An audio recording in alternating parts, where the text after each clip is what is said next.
Hi Joe, here's a first pass at your bookshelves. White metalwork, white shelves. That's 18mm shelf with a white face and a white edge, hard wearing plastic edges. It's a product I've used a lot. It looks nice. It's bottom end of the price range. This is can do the same price all in grey metalwork and grey shelves.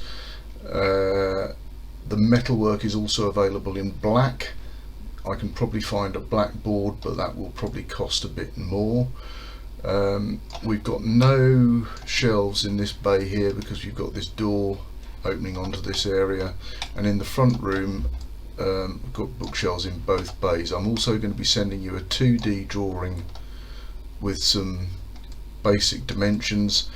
It's up to you to decide how much space you want between each of these shelves and how many shelves you want. I think for your books it might be that you have a couple more.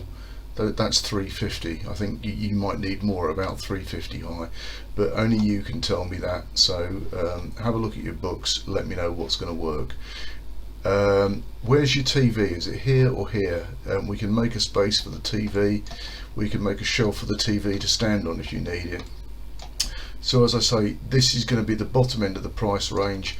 I can do wooden shelves, wooden effect shelves, we can do metal, all sorts of primary colours, greys, buffs, all sorts of things are available. White and grey is going to be the bottom end of the price range.